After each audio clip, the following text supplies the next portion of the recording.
Hi, I'm Nikki Jabor. I love having a bounty of fresh herbs in my summer garden, but I also want to enjoy their delicious flavors all year long. It's quick and easy to preserve homegrown herbs, and today I'm going to show you 3 ways to dry your herbs and my favorite way to freeze herbs for maximum flavor.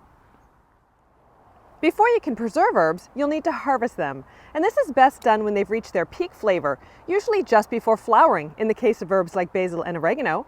The best time to pick is in the morning, once the dew has evaporated, but before the heat of the day has had time to dissipate the essential oils in the leaves.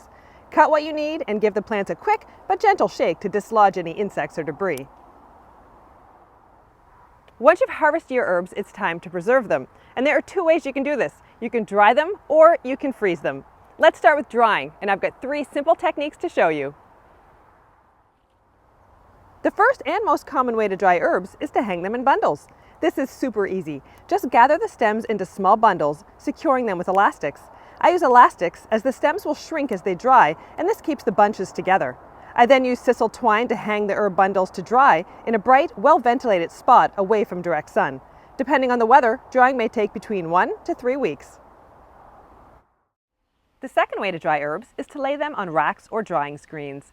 Be sure to lay them out in a single layer so that air can circulate all around the drying leaves or flowers. Having screens which can be stacked allows you to dry a large quantity of herbs at once. The final way to dry herbs is to use a food dehydrator. These handy appliances are ideal for drying herbs as well as fruits and vegetables from the garden, and they work by sending a warm flow of air through the stacked trays. Summer weather can be humid, and all that moisture in the air can prevent some herbs from air drying completely. A food dehydrator helps them to dry quickly and preserve maximum flavor. It doesn't matter which technique you use to dry your herbs, they must be completely dry before you store them. I remove the leaves from the stems, crumbling them with my clean hands and storing them in labeled jars or spice bottles. It's also a good idea to write the name of the herb as well as the date on the label so you know when it was dried. Most dried herbs maintain their flavor for about a year. My favorite herbs to dry include thyme, oregano, mint, and rosemary. The other way to preserve herbs is to freeze them. Freezing herbs preserves the essential oils, which gives herbs their flavors. Herbs that freeze well include parsley, cilantro, chives, and basil. I found the best way to freeze my herbs is in little trays with a bit of water or oil. These flavor bombs are a quick way to add summer fresh flavor to your winter cooking.